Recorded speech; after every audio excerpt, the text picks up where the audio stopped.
Buenas tardes, bienvenidos a Casa Árabe.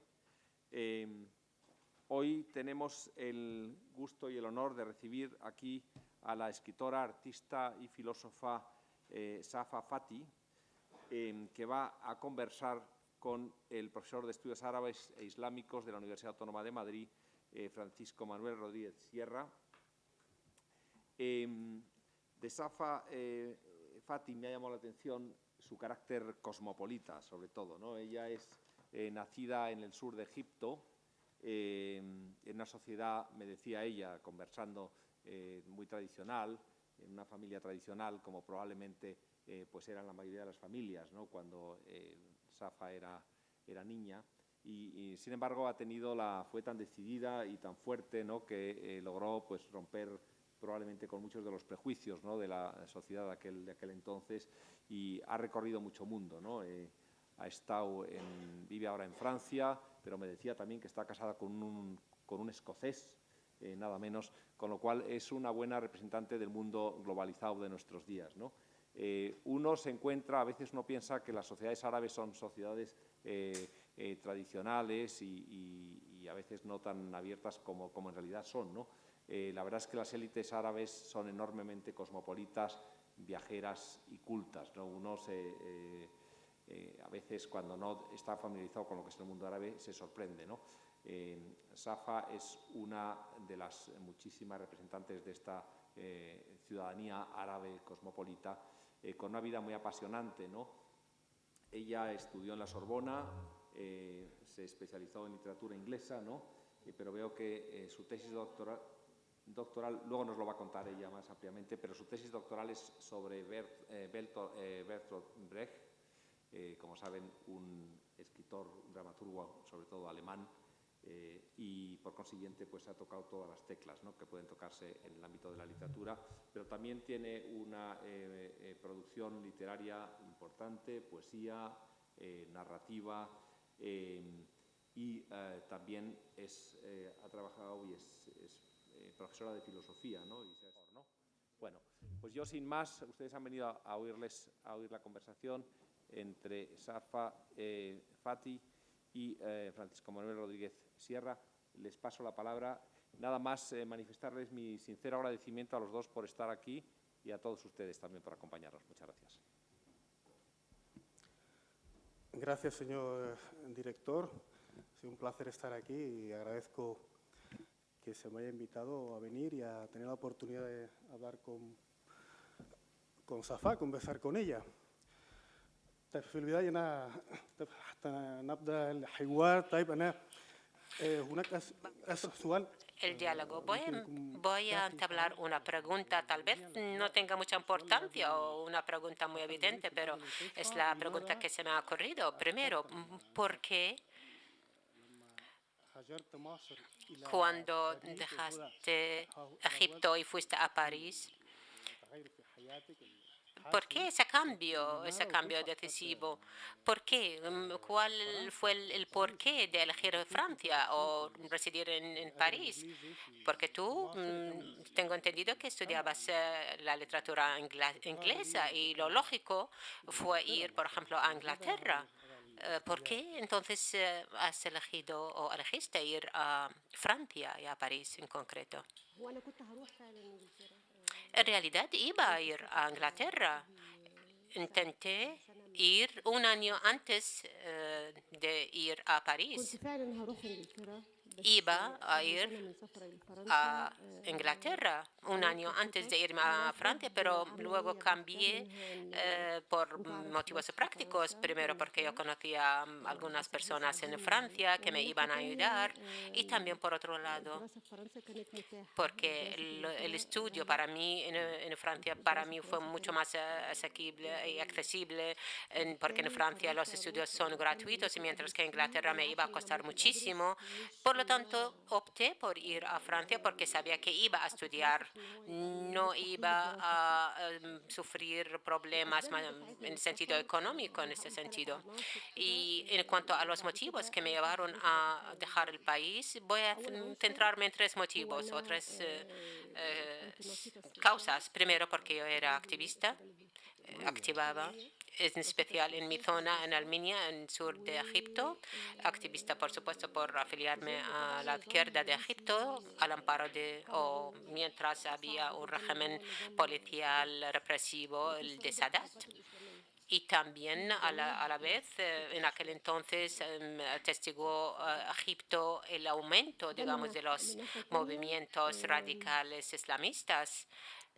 Eso por un lado. Por otro lado, yo pertenezco a una familia más bien de policía, es decir, mi padre era general de policía. Y otro motivo también, porque yo soy de una familia de Said, de Masr, de la zona del sur de Egipto, es una zona muy conservadora, muy tradicional, y yo como activista, defensora de los derechos de las mujeres, pues para mí me parecía el ambiente un poco imposible para activarme, entonces por eso todo eso me invitó o me empujó para viajar a París. Una pregunta, entonces, ¿tú fuiste a París para estudiar ahí en París? Es decir, ¿tú estudiaste o tenías la intención de estudiar el teatro de Bertolt Brecht? Es decir, eso fue antes de ir a Francia, ¿no? Tenías esa intención porque tenías esa tendencia a escribir, por ejemplo, o para escribir algunos textos.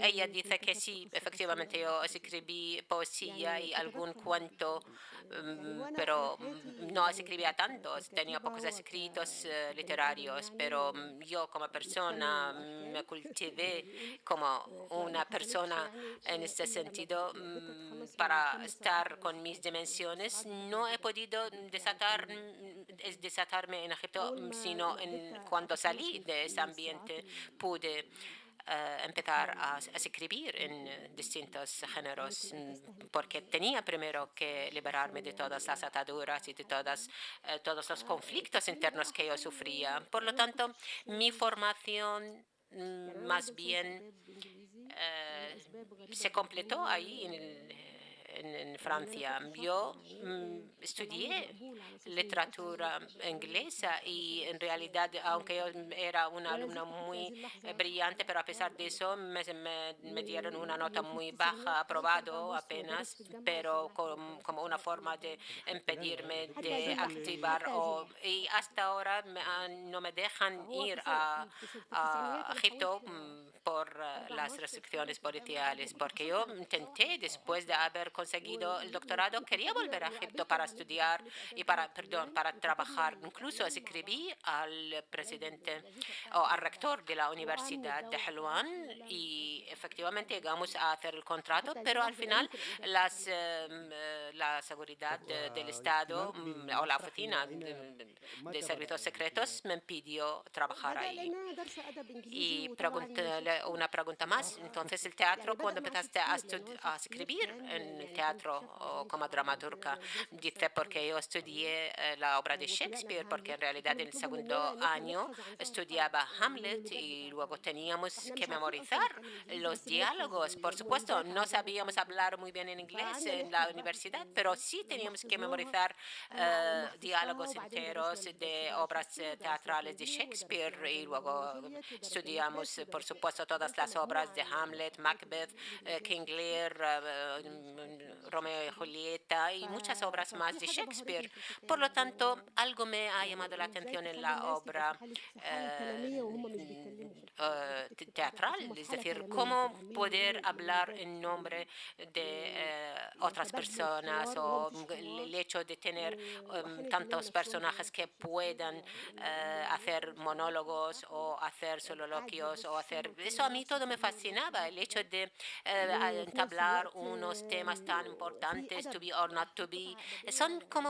Todo eso me ha llamado mucho la atención, es decir, Shakespeare para mí sigue siendo la referencia en la literatura y todo eso me ha llamado al mundo del teatro y a la escritura de obras teatrales. Es decir, no solamente yo estudié estudié otra vez una licenciatura en la Sorbona sobre el teatro, porque hice también obras teatrales, hice también teatro de marionetas, es decir, hice varias cosas de teatro. También dirigí obras teatrales, fui a Alemania Oriental en aquel entonces, me encontré con otros realizadores y directores teatrales de Alemania. Dice esto antes de acabar su tesis doctoral en 1987, ¿no? Es decir, antes del derribamiento del muro de Berlín. Sí. ¿Qué tal? ¿Cómo fue tu experiencia ahí en Berlín antes del derribamiento del muro? Sí, yo pasé un año en Alemania Oriental y no tenía teléfono, pero por supuesto me vigilaban muchísimo, me quitaban las cartas, porque en realidad todos vivíamos, los extranjeros vivíamos en un edificio, es decir, todos los extranjeros vivíamos en un mismo edificio y todos fuimos vigilados todo el tiempo. Y había una unidad, digamos, de policía en la planta baja del edificio. No obstante, yo me porté normal y yo no tenía, por supuesto, teléfono, pero yo tenía derecho a pasar de Berlín Oriental a Berlín o Berlín Este a Berlín Oeste y podía, en ese sentido, pasar la tarde en Berlín Oeste o llevar un periódico desde allí, llevarlo a Berlín Este, algo arriesgado porque podrían pararme y preguntarme sobre el periódico. Y es verdad, en aquel entonces conocí a muchos opositores que al final llegaron, en aquel entonces eran jóvenes, pero sí llegaron a ser escritores y dramaturgos, directores de teatro conocidos. Y en realidad enviábamos un telégrafo, porque en aquel entonces, es decir, la única forma de comunicarnos, por ejemplo, para quedar o lo que sea, nos mandábamos telégrafos. Y eso también en Egipto también teníamos algo parecido, es decir, poner un cuaderno pequeñito en la puerta para dejar las notas que he venido y no te he encontrado, y así la gente tenía que trasladarse de un sitio a otro para dejar una nota o lo que sea. Y en casos urgentes, por supuesto, enviábamos telégrafos. ¿Y sigues teniendo ese contacto con aquel grupo de dramaturgos y de escritores alemanes?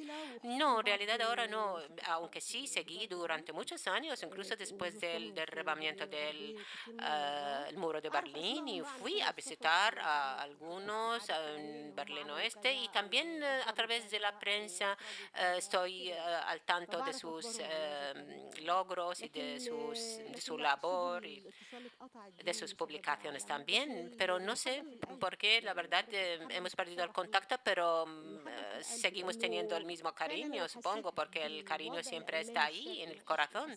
Y yo sabía qué significa el hecho de estar en Alemania del Este y no tener derecho a viajar, no tienes derecho a hacer muchas cosas, y el hecho de residir en una ciudad y tú ves exactamente que en el edificio de enfrente en Berlín Oeste, y no puedes cruzar esa corta distancia. Eso fue algo increíble, algo paradójico. El hecho de no poder trasladarte de una ciudad a otra teniendo una distancia de 10 metros, por ejemplo.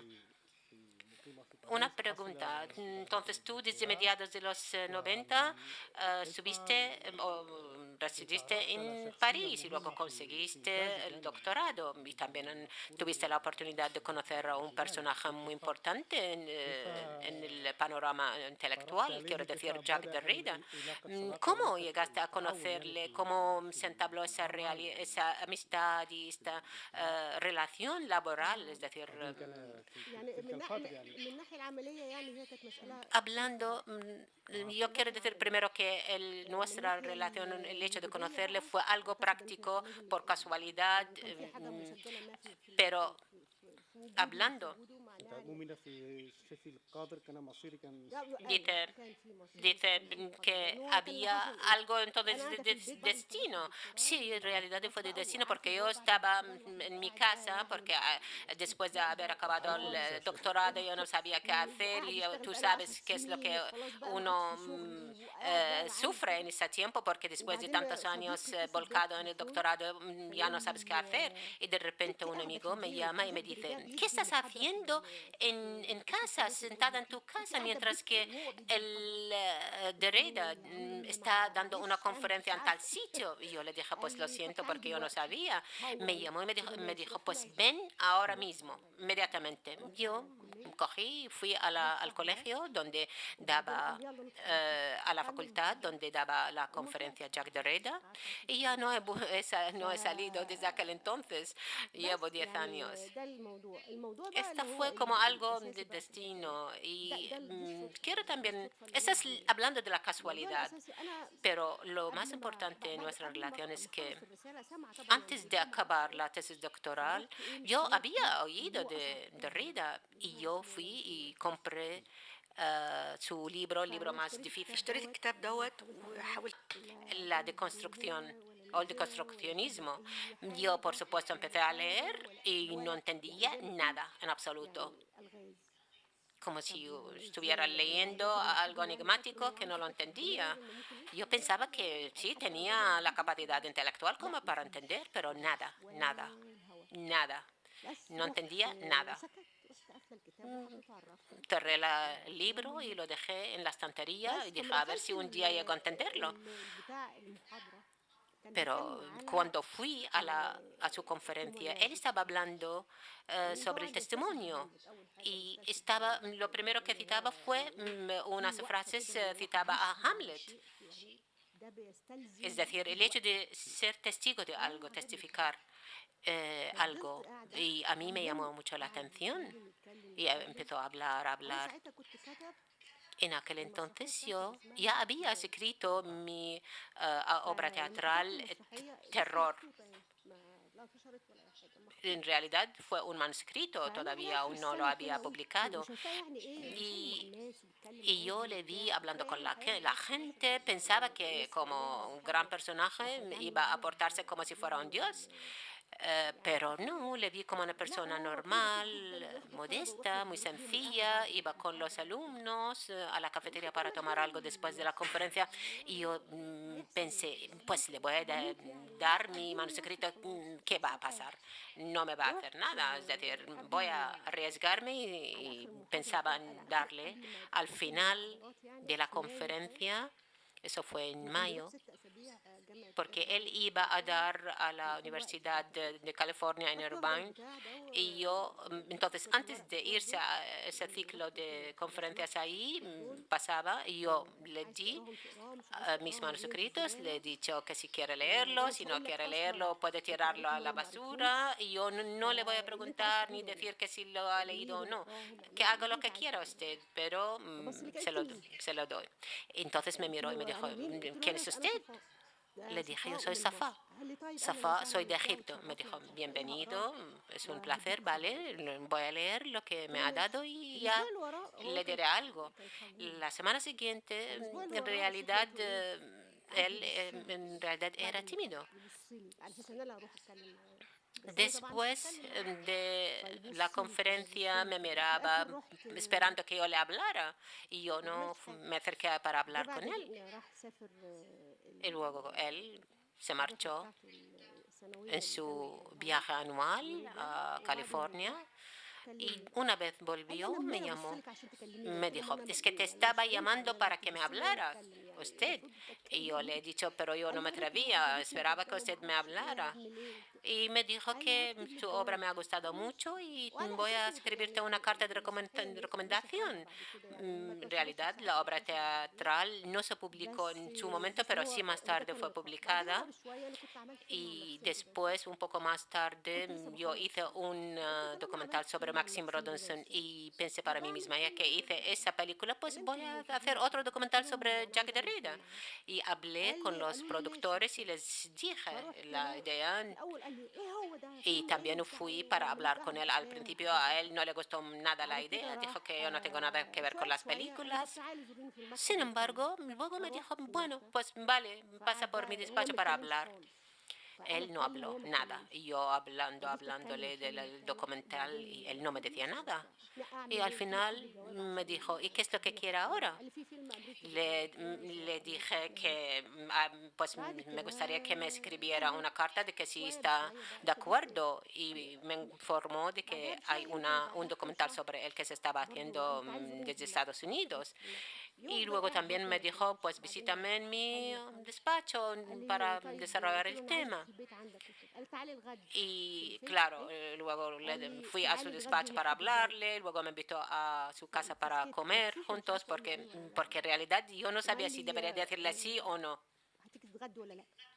Y luego me preguntó, ¿quieres comer en mi casa o no? Yo le dije, sí, vale. Y me dio la dirección. Fui, vi su casa, conocí a su mujer, a sus hijos, vi dónde vivía y así empecé a escribir el guión. Pero por supuesto he tardado mucho, mucho tiempo. Había mucha dificultad en que una persona de tal calibre cooperase para que se hiciese una película sobre su vida, porque no tiene nada que ver ni con la imagen ni con las películas. Él es uno de los filósofos que no quería que saliese su foto. Solamente su foto se ha conocido en los años 90, pero durante los 70 y 80 no se conocía la foto de él como filósofo. Esta película fue con Derrida. Al final empecé la grabación, a rodar en los 90. Es un autorretrato del filósofo Derrida, es una imagen filosófica o de temas filosóficos que él tratado. Pero la cooperación con Derrida no fue solamente esta película, sino más bien han escrito los dos algunos libros, artículos, etc. Sí, mucho, pero después, más tarde, porque le ha gustado mucho la película y después hemos sacado un libro, ambos dos, y después hubo una relación, lógicamente, de amistad, porque siempre venía a mi casa con su mujer y yo le visitaba también. Y después él estaba haciendo un archivo para todas sus cartas y correspondencias. He trabajado sobre este tema con él y después he escrito más de un texto de obras teatrales como Ordalí y siempre decía, voy a traducir tus poesías. No va a ser traducción del árabe. No, alguien va a hacer la traducción literal del árabe al francés y después él da una revisión, le da el estilo. Y además de esta obra conjunta, esta amistad,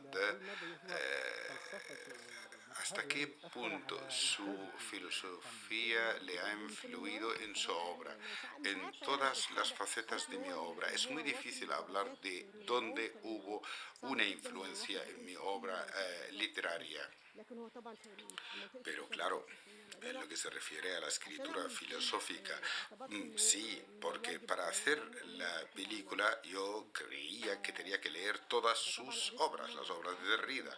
Por tanto, he estado 2 años leyendo las obras. Y después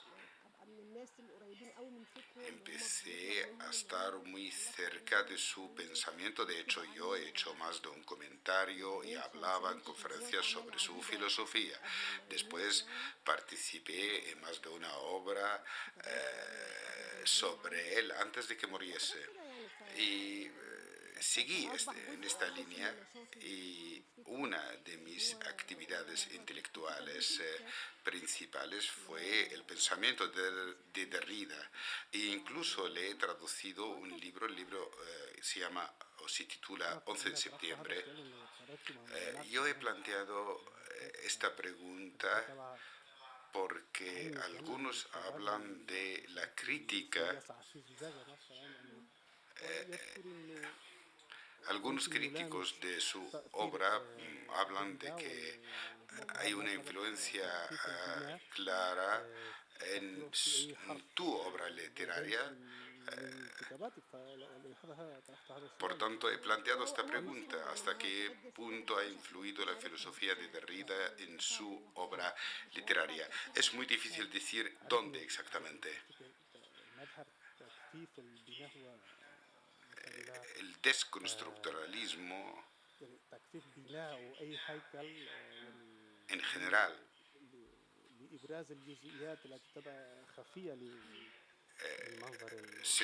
es una metodología que se usa para ver las partes ocultas en el texto. Por tanto, la importancia que usted da a las palabras, por ejemplo, su libro Un hombre en una botella o Andando en una botella,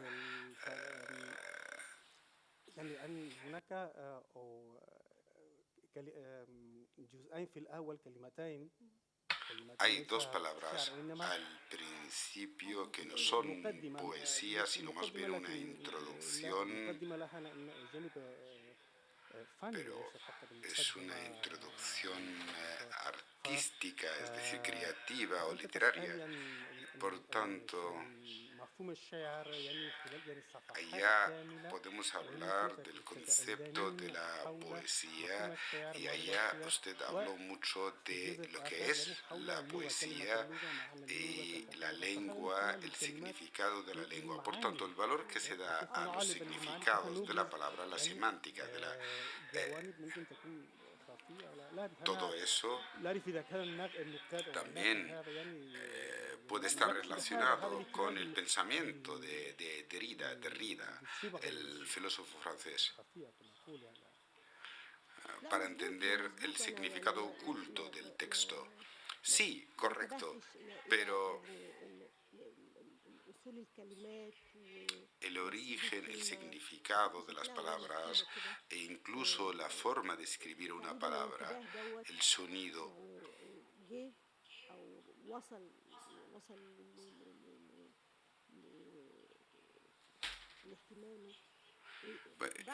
todo eso ha atraído mi atención.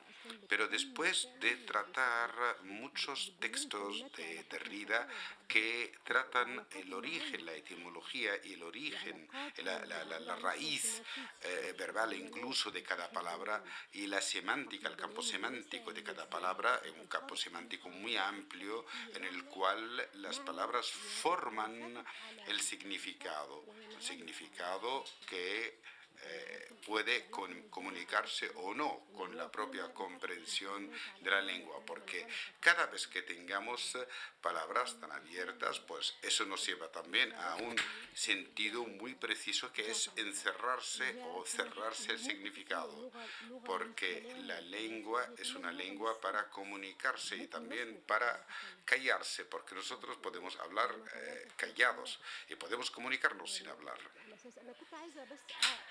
Yo quería exponer uno de mis poemas y está traducido el poema al castellano. Y si podemos bajar un poco la luz para poder ver esto en el proyector.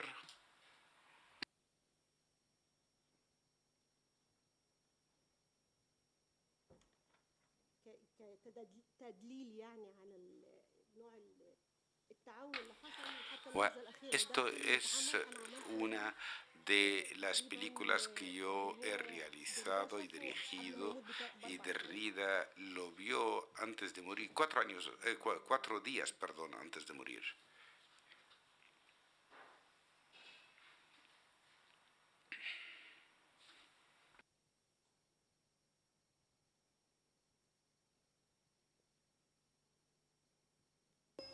Nous sommes tenus pour nous inscrire au tableau et imprimer l'instant de veille sur le second verso. Si tu me vois, tu vois la fin de toute chose.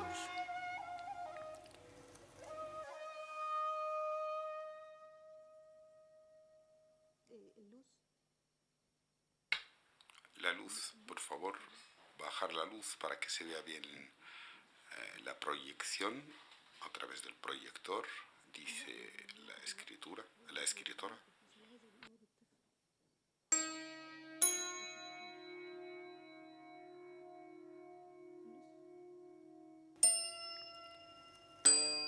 C'est l'histoire du puits, c'est la photo.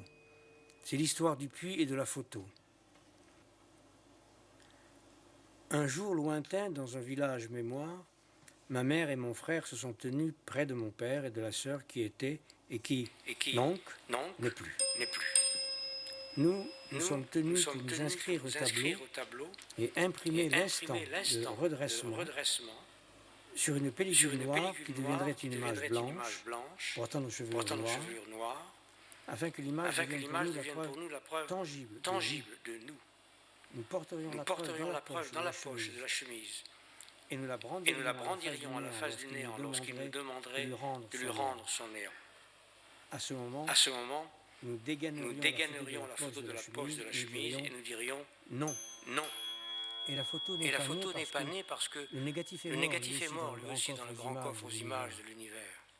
Nous sommes redressés pour la photo près du grand puits souriant à notre passé et aux années, puis une année est venue et une autre elle est arrivée et l'oncle a dit assis à la grande table, les assiettes étaient pleines de la viande, du sacrifice pour la morte, que ma mère avait cuisiné le sang cuit, devenu un nouveau lait, parce que celle qui était et qui donc n'est plus, s'était rendue à elle-même, et à nous, elle n'est plus revenue, mais a été donnée en os à l'ange, là où Dieu réunit les fruits de toutes les matrices à sa table, pour rassasier sa vue.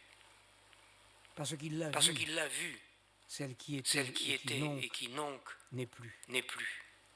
Dans les mains d'un autre homme partant avec elle, et la danse les faisait tourner vers un autre pays, au-delà du mur du temps.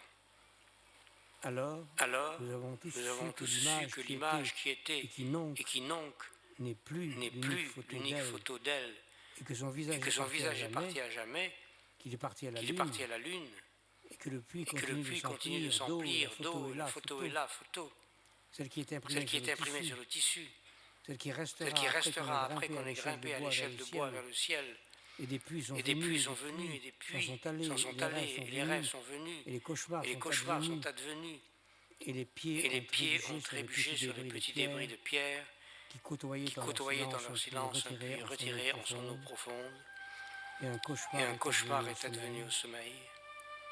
Et celle qui donc est et qui n'était plus dormait alors en son maintenant, et oubliait qu'elle était ancienne, et voyait l'événement de ces événements, et elle se vit dans le puits cherchant l'eau qui était du lait cuit, et elle vit qu'elle était entrée dans l'obscurité avec son cou, et il y avait le seau, car elle cherchait de l'eau, et la corde était un cordon ombilical qui la reliait à sa mère, et l'album de photos apparut alors la lumière, et tirait la corde, pendant qu'elle riait d'un rire qui venait du ventre, et l'ombilic noué à la corde qui liait son alliance se secouait. Mais l'eau était une mère, un père, elle était une sœur qui était et qui donc n'est plus. Alors elle s'est défaite, et elle est tombée en bas, dans le ventre, et la mère veille sur sa nuit. Le mur est allé vers sa hauteur, et les images se sont de l'apparaître retirées vers le terre, dans le négatif silencieux. Et la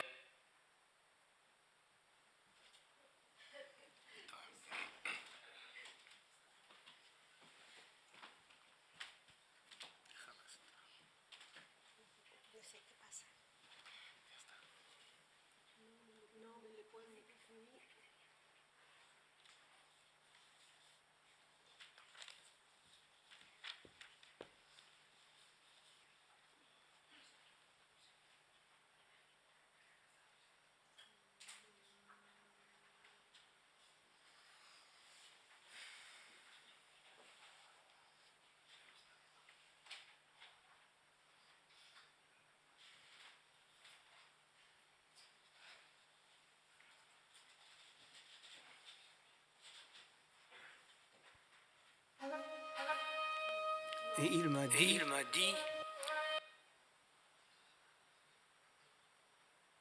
Sid, qui a effacé la lueur, est devenu un liquide gluant d'oubli. Dans l'éveil, c'était lui qui tirait la corde accrochée au seau suspendu à elle, à son ventre, à son nombril. Et il l'attirait à lui, à son odeur, qui gît au fond dans le creux, qui contient toutes les choses avant qu'elle ne soit. Et le voilà, c'est lui, qui la lâche de son secret. C'est lui qui l'a sculpté, afin de la rendre à son visage à elle. Puis une seconde avant que commence le commencement, il s'est levé. Pendant qu'elle était encore une graine, et juste avant qu'elle devienne la fille de sa mère, et juste avant que tu ne sois celui qui m'a enfanté, et que tu ne sois devenu, au lieu de la mère, mère. C'est ainsi que je nomme le sein du Père. La mère demeure dans une mémoire d'avant la mémoire.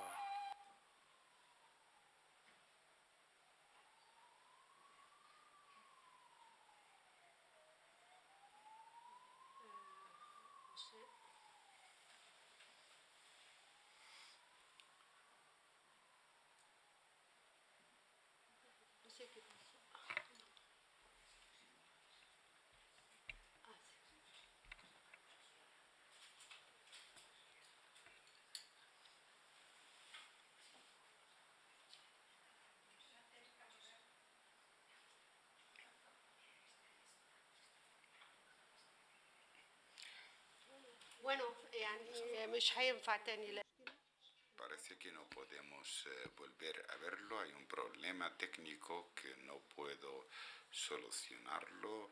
No es mi ordenador, desde luego. Bien.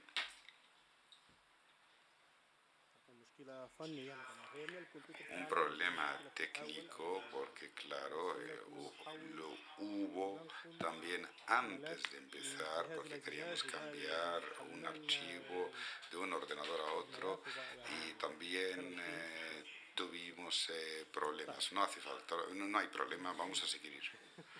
¿Dónde hemos quedado?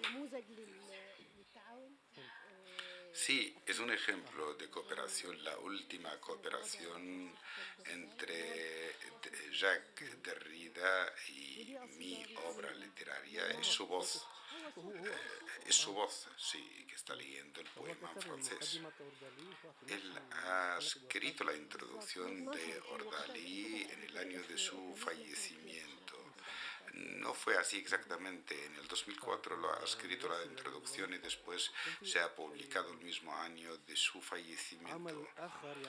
Y hay otra obra literaria que titulada Anda en una botella o dentro de una botella, y la introducción, las dos frases primeras que eran: ¿qué es lo que queda cuando se pierde el mundo, cuando ausenta el mundo? Y allá sentí un interés especial hacia la muerte. ¿Qué es lo que hay después de la muerte? ¿Qué es lo que queda? Y cuando seguí leyendo este libro, me di cuenta de que hay ciertos ejes sobre la poesía del amor, la muerte.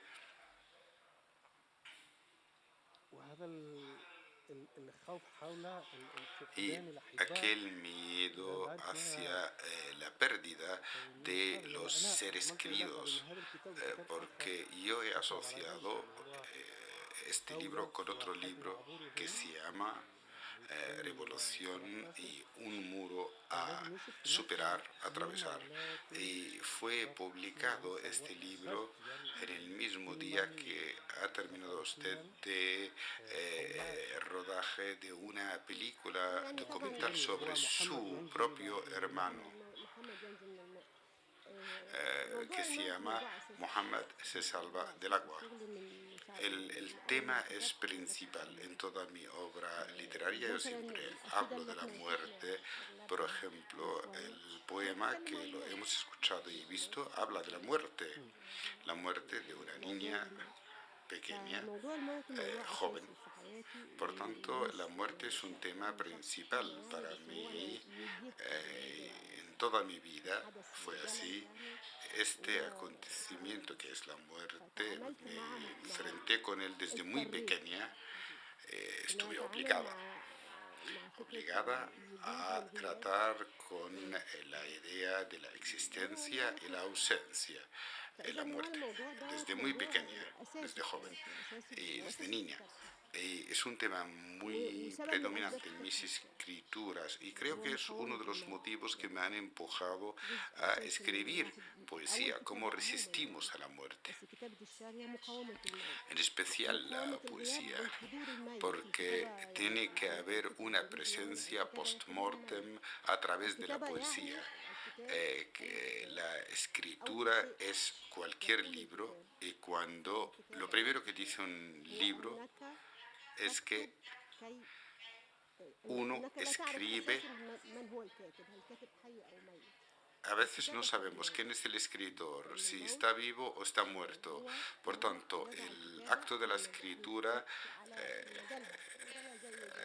reaviva el recuerdo incluso de este pensamiento, porque esto es como hay libros que desaparecen y hay libros que aparecen, y el libro normalmente es un ser independiente de la vida del propio escritor, porque tiene otra vida el libro, porque la vida tiene el libro tiene su vida, pero el escritor muere a veces.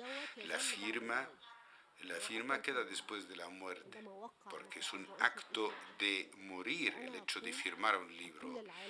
Yo digo al mundo y a la existencia, yo digo, yo estoy aquí incluso después de haber muerto, después de haber existido.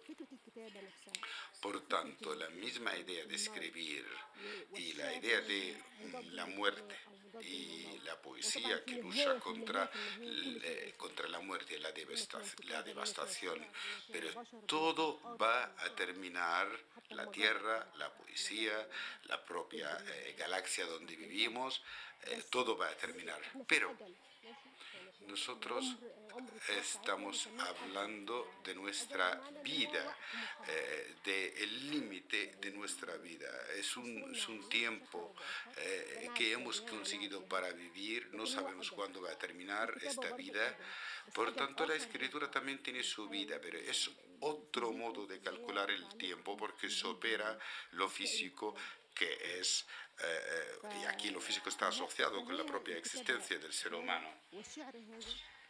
Y esta poesía, esta escritura es así, y la filosofía es así, y son temas que siempre me han interesado sin que diese tanta importancia a estos temas, porque sin escribir, era difícil para mí escribir porque yo estaba en varias luchas, aprenderse muchas cosas, muchos problemas. Yo estaba luchando por la propia existencia y no elegí la escritura porque yo empecé a editar, a publicar mis libros muy mayor y no publiqué nada hasta que sentí, después de un largo periodo en mi vida, me daba un poco de apuro, vergüenza de lo que estaba escribiendo. Y no quería decir, me daba vergüenza incluso decir que yo escribía poesía, porque por tanto la escritura era una salida a una cierta crisis. Naturalmente cualquier escritura es una sublimación, que es salir de la crisis de la existencia. Por tanto, salimos de esta crisis y aunque saliendo, escribiendo, no decía a nadie que estaba escribiendo, porque muchos años me daba vergüenza decir que estaba escribiendo algo, y hasta que publiqué publiqué un libro con mi nombre y siempre me daba vergüenza, escondía mis libros hasta el 93, en 1993, y yo era ya mayor. Por tanto, todos los que escriben están muy interesados, etcétera, y escribe varios cuadernos, pero todo eso lo hacía, pero me daba vergüenza decirlo. Eso tiene su eco en el pensamiento de Jacques Derrida, porque el tema de la escritura para Derrida es que tenemos que pedir perdón porque estamos escribiendo, porque ¿quién es uno para que pueda escribir y que los demás lean lo que ha escrito? Todos somos iguales, aquel que escribe y el otro que no. Por tanto, ¿por qué? ¿Por qué tenemos que exponer algo? ¿Por qué tenemos que exponernos ante los demás? Por tanto, hay que pedir perdón primero, porque estamos escribiendo. Yo he escrito y pido perdón. El mismo sentimiento, la misma sensación viene cuando usted escribe en árabe, en inglés o en francés. Pedir perdón por escribir. No, escribir en una lengua es diferente. Por ejemplo, en lengua árabe es muy diferente que escribir en inglés o en francés. En francés la escritura para mí es la vida cotidiana. En lengua árabe yo estoy separada de la vida cotidiana en el mundo árabe, en Egipto, y no vivo la lengua árabe a pesar de que es mi lengua materna y que es la lengua del subconsciente para mí, es la lengua árabe. Por tanto, el subconsciente para mí es algo muy tajante y cuando escribo en árabe soy muy tajante. Y actualmente, ¿en qué está escribiendo? Estoy escribiendo un texto de prosa muy largo. Soñé mucho con hacerlo y durante muchos años di el paso. España es un país que me da mucha energía. Y vine aquí, llevo 3 meses y casi he terminado el libro. Yo empecé el año pasado en España, estuve un mes y medio escribiendo, paré y ahora he vuelto a escribir otra vez en España. Por tanto, yo vivo una locura porque yo no puedo estar incluso en la casa varios días escribiendo sin salir a la calle. Y cuando salgo a la calle digo, ay, qué bien, estoy en España. Veo las tiendas, la gente, los cafés y me sorprende mucho. ¿Y cuál es la relación que usted tiene con España? ¿Cómo se siente en España? El público es posible que no sepa que Safa, la escritora, habla muy bien el castellano. Dice, no, yo tengo errores garrafales. Estoy aprendiendo el castellano. Me gusta el castellano. Yo voy a la escuela como un buen estudiante 2 veces a la semana, hago los deberes y por supuesto tengo que empollarme los verbos, el pasado en español es muy difícil porque hay varios tiempos, el condicional, esto, aquel. Por tanto, estudio en casa muchísimo. Me gusta la lengua española y me gusta el Estado español en el sentido, el Estado español en su sentido. España es un país muy diferente. Yo conozco Europa muy bien. Yo viví en Alemania, en Francia, en Inglaterra lo conozco muy bien debido a mis estudios y debido a mi matrimonio, porque estoy casada con un escocés, Inglaterra, Escocia, pero creo que España es una situación especial. Me gusta mucho la situación del calle, la gente aquí es muy amable, me gusta la historia de España. La historia de España la considero personalmente una historia muy característica en Europa y tengo alguna relación con la literatura española, la literatura escrita en español, por tanto la situación española es una situación muy importante para mí y mis amigos más íntimos son españoles e incluso, mejor dicho, uno de mis mejores amigos son egipcios que viven en España y me gustaría preguntarle también lo que se refiere a la situación política en Egipto y los últimos cambios que hubo en los últimos momentos, ¿cómo lo ve desde París? Yo no sé si usted tiene visitas continuas a Egipto o tiene alguna conexión directa, pero sí, su opinión. Sí, yo voy mucho a Egipto y lo que ha pasado en el 2011, casualmente, no hay casualidades en la vida, pero por casualidad absoluta, prácticamente fue una casualidad. Yo estuve en el Cairo el 27 de enero y yo estaba en la calle en las manifestaciones durante el 28 de enero y fue cuando entramos en la Plaza Tahrir, cuando estaban disparando y cuando había tanques. Yo estuve allí en el 28 de enero y yo conquisté la Plaza Tahrir con todos aquellos que entraron a la Plaza Tahrir y se quedaron allí. Estaba grabando allí, rodando.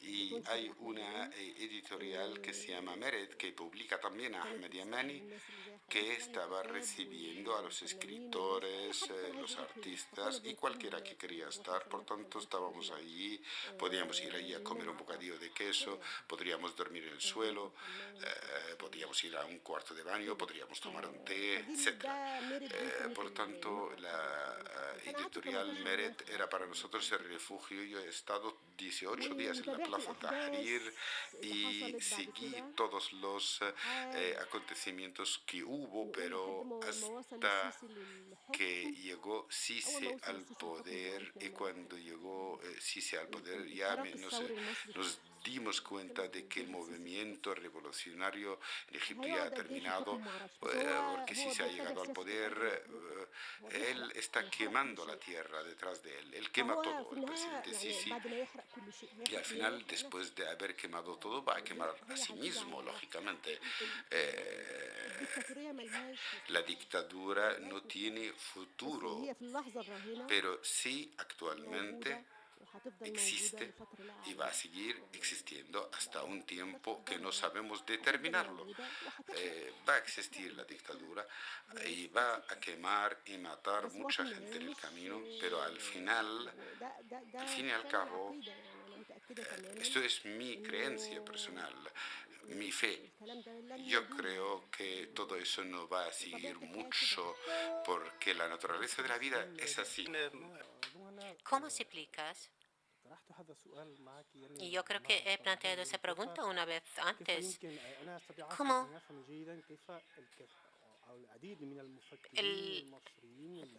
muchos de los pensadores, de los intelectuales egipcios que estaban en contra de régimen de Mubarak, incluso de otros regímenes anteriores, ¿cómo vemos que esos mismos intelectuales hoy día están a favor del régimen de Sisi, del presidente actual? Podemos citar algunos nombres como Sanallah Brahim, el escritor conocido Sanallah Brahim. Yo, que veo el panorama desde fuera, bueno, lo puedo entender, pero me gustaría escuchar tu opinión.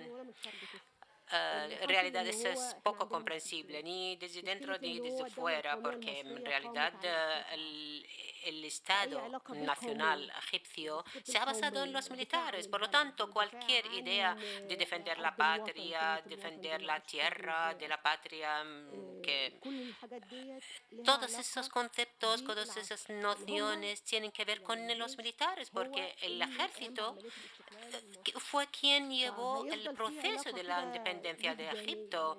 Por lo tanto, siempre existe ese feeling, ese vínculo entre el pueblo y entre lo que representa la institución militar en cuanto al tema de la arabeidad, del tema del nacionalismo. En realidad, el nacionalismo se basa en gran parte en el papel de los ejércitos.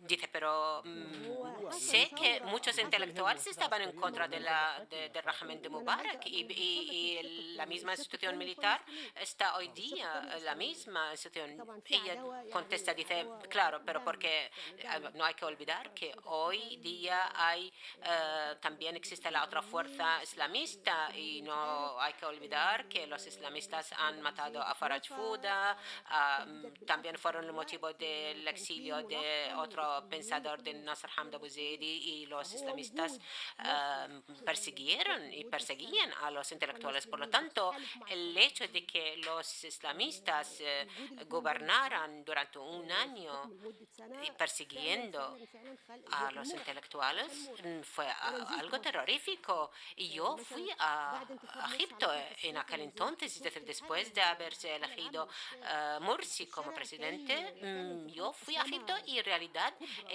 la sociedad estaba islamizada, es decir, una situación preocupante, y había muchas protestas en contra de toda la proclamación constitucional que hizo Morsi, los cambios que pretendía hacer, y por lo tanto el gobierno de los islamistas fue terrible y la islamización de la sociedad fue algo que había mucha resistencia en su contra, y sabían los islamistas que no iban a ganar las próximas elecciones. Entonces,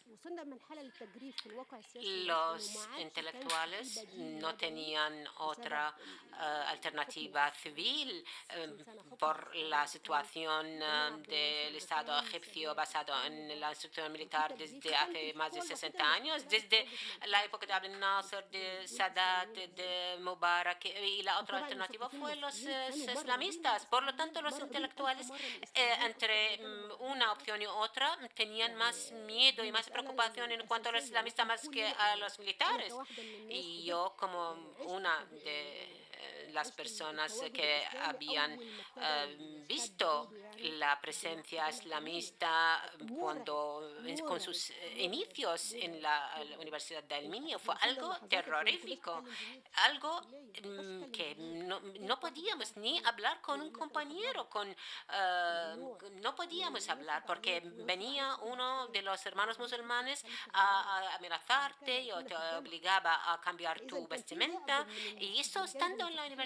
Por lo tanto, los intelectuales egipcios siempre tenían miedo a los movimientos islamistas y tenían miedo, y eso no, por supuesto, no justifica, no estoy defendiendo a la institución militar.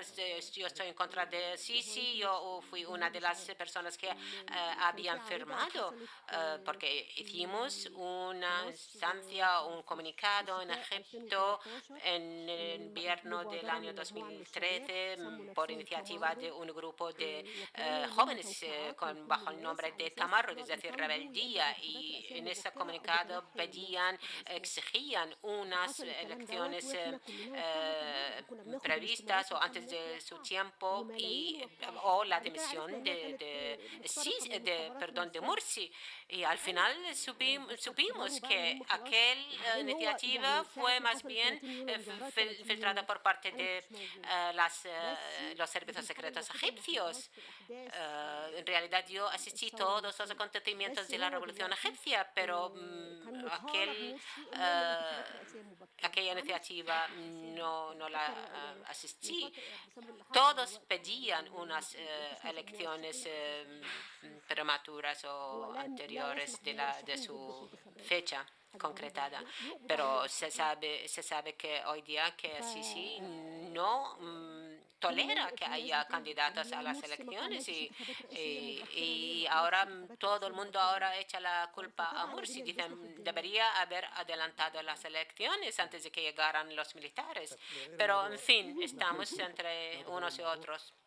Bueno, vamos a cambiar de tercio. Me gustaría hacerte una última pregunta. ¿Cuál es tu opinión en cuanto al último comunicado que fue emitido por parte de actrices francesas en cuanto al acoso sexual, que ha despertado mucha polémica? Porque han dicho que en realidad esto es una otra vuelta al feminismo o el activismo feminista. En realidad, el comunicado que fue emitido por Catherine Deneuve y luego ella dio marcha atrás. Dice, yo creo que ella no se ha rectificado. No, no, sí, se ha rectificado porque decía que este comunicado en realidad yo me lo leí, por supuesto, porque se dice que ese comunicado da o justifica cierto tipo de acoso sexual en cuanto a las mujeres. Y por supuesto, en cualquier movimiento de protesta siempre puede haber algunos errores porque se ha hablado de varios tipos de acoso entre mujeres, entre hombres y mujeres, en especial si el hombre está en una instancia de poder, en especial en los ámbitos de la media o de los medios de comunicación, porque existe la posibilidad de que haya ese tipo de acoso por la tentación. Entonces, en este ámbito donde hay esas posibilidades de unos errores, es decir, y la gente confunde el papel de las actrices, por ejemplo, a la hora de actuar, por ejemplo, un papel de tentación. Yo sé que sí que puede que se confunda la situación. Yo conozco a muchas actrices de teatro y sé muy bien que algunas de esas actrices a cambio de conseguir un papel en una obra teatral, tenía que irse a acostarse con el director o el actor o quien sea. Y esto, por supuesto, es un abuso. Y yo estoy en contra de ese abuso, por supuesto. Pero por otro lado, Catherine Deneuve, que en realidad yo la quería, la admiraba, pero al final casi estaba yo en su contra, porque dicen que no empiezan a pensar que o cometer unos errores, porque en realidad ese tipo de mujeres nunca cogen el autobús, porque los autobuses siempre hay acoso, y no hablo de Francia en concreto, sino en Egipto, por ejemplo, las mujeres sufren el acoso sexual en esos medios de transporte. Por lo tanto, yo digo que estoy a favor de que haya un poder para proteger a las mujeres de ese tipo de acoso, el acoso sexual. Dice que yo no tengo más preguntas. Ya hemos hablado varios temas. Solo me queda darte las gracias por esa interesante charla y conversación. Muchísimas gracias, por supuesto, a la Casa Árabe. Muchísimas gracias al señor director, a Nuria, a Ahmed Yamani, quien se ha ocupado de organizar todo ese acto, y a mi compañero el arabista, y por supuesto gracias a ustedes, todos los que han venido esta tarde a escucharnos.